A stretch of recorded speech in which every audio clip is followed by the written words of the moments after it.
Hello everyone. It is 1:03 on Saturday, November 28th, and I am here with a reading for you, and it's our regular reading. And for you who are listening on my podcast, there are 6 cards, so pick a number from between 1 and 6. Pick a number or numbers, and that is your card, and I will tell you what they mean in a little bit. And for those of you who are watching this on video on my Facebook, you can see the cards, so choose what card or cards, you can pick more than one, you would like. So while you're doing that, I just want to tell you that we have some wonderful events coming up, and I hope you will join us for some of them. We have Letting Go is coming up. You can find all the information, the dates and everything is on my page, Georgia Vallejos Raven Hawk, or www.georgiavallejos.com. And I would love for you to join us for some of these events. We have Letting Go, which is a little hour and a half of doing some meditations to cut cords and let go of things that we don't want to take into the new year. And we have our New Year's prediction circle is on January 10th. That is full currently, so but you can still get a reading. If you want, I am doing the New Year's prediction readings, which is a 12-card reading, 1 card for each month of the year, and then an overall card, and also a bonus oracle card. So that's a great reading. It's a wonderful, wonderful value at only $45. So I do a lot of these. I'm booking up. So if you would like one, go to my website again, www.georgiavallejos.com. and you can pay for your reading, and we can arrange to have a date that we can do it. So anyway, here are the cards. So the deck, by the way, is called Sacred Rebels. It's like a favorite of mine. I love it, and it's new, so I'm not that familiar with it, but you know, we'll see what happens. It's fun. Fun getting to know the cards. It's like getting to know a friend. So the first card is After the Storm, and this is card number 1. And if you chose number 1,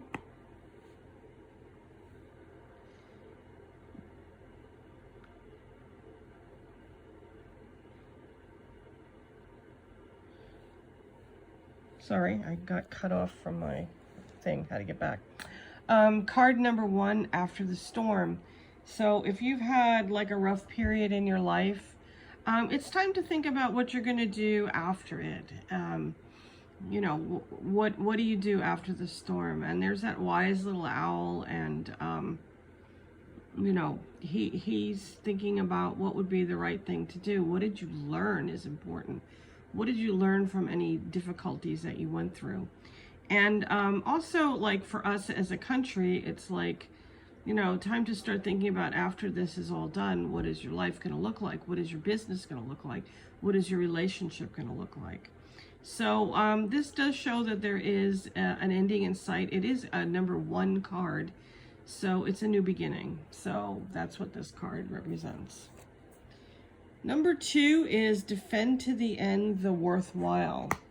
So this card like makes me think that maybe you've had a disagreement or falling out. This is number 2, by the way, card number 2.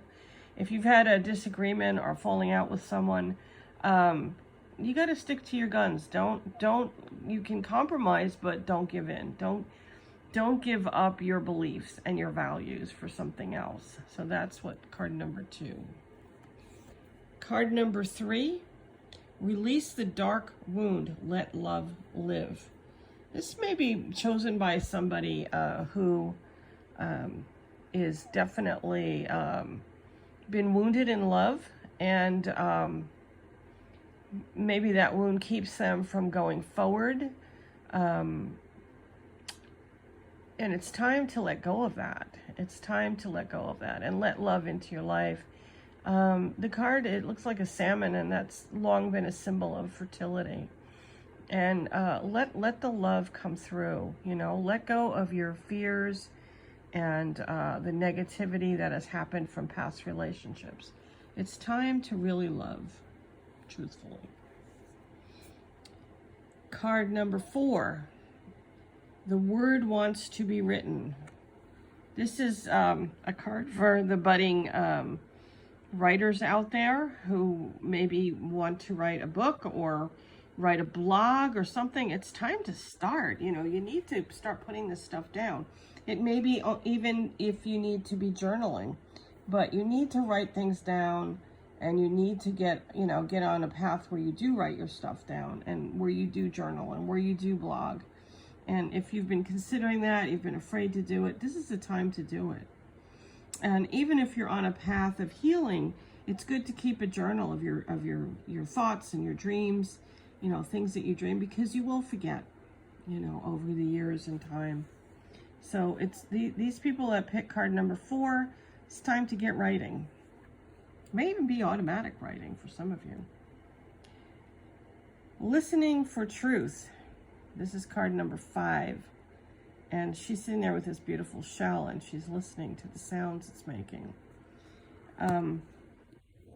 Perhaps, you know, you don't know what's true in your life. You don't know what's happening, but the truth will be revealed if you've chosen this card. It's time for the truth to be revealed. And, you know, you have to listen for it. The truth may be a subtle voice. It's not always a loud, booming voice. So listen for the truth. And the last card is releasing allegiances.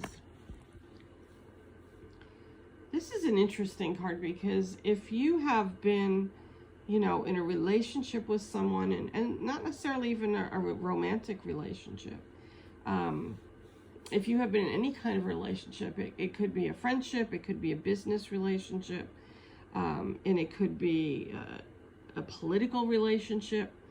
But if you have been in a relationship with someone or some group or something that has become toxic, it's time to let go of it. So if you're in a bad marriage, if you're in a bad partnership, let go. It's time to let go of it, and it's time to release it. So let it go so that you can go on to where you need to. You know, maybe the person or the thing that you need to let go of, you've outgrown it spiritually. Maybe you've gone further on your spiritual path and it no longer serves you. So it's time to let go. Okay, so here's our cards. Card number 1, After the Storm. And it is card number 1. Card number 2, Defend to the End the Worthwhile. And that is a number 23 card. Card number 4, Release the Dark Wound, Let Love In. And I'm sorry, it's card number 25. It's card number 3 in this reading. So if you chose 3, this is your card. Card number 4 is number 42. The Word Wants to Be Written. So that's card number 4. Card number 5 is Listening for Truth, and that's 36. And card number 6 is the number 10 card, Releasing Allegiances. So that's our reading for today. It's just a little brief reading. I hope you enjoyed it. I hope everybody had a wonderful Thanksgiving. I know we couldn't be with our loved ones, most of us, but, you know, I had a Zoom conference with my closest people in my life, and that was wonderful to see their faces and talk to them. So, happy Thanksgiving. We're coming into Christmas and Hanukkah and that time of year, and I don't know, I'm not looking forward because won't be able to be with anybody again, but maybe the lesson in all this, now that I think of it, is to learn to think of these holidays in some way other than a material sense. Like for Thanksgiving, I mean, we don't so much think about eating all the turkey and stuffing ourselves and all that, but maybe it's time to think about gratitude and being grateful for what you have. And while so many people have left us this year, passed on due to COVID and some from other things, but it's time to be grateful for your life and to be grateful for the lives of the people around you, and to be grateful for what you do have. Many people are starving, so, you know, sounds like my mother. Don't you know there's starving children? But anyway, it's just time to maybe think of these holidays in a different way. And, the same for Christmas. It's not all about, going and shopping, and, the economy gets rated on how much we shop and how much we buy. And it's just, to me, that's always been horrible. I don't like it. And to think of other things, I mean, if you're Christian, you think about, the birth of Jesus. If you're Jewish, Hanukkah is an interesting holiday. I have celebrated Hanukkah the last couple of years, and I've enjoyed it. I mean, it's because it's stuck to tradition. It's not become so commercialized like Christmas. So maybe looking at our holidays in a different way. So anyway, if you'd like to get a personal reading or join one of my classes and events that are coming up, it's www.georgiavallejos.com. And I'm hoping to see you. I hope this was helpful, and blessings to everyone.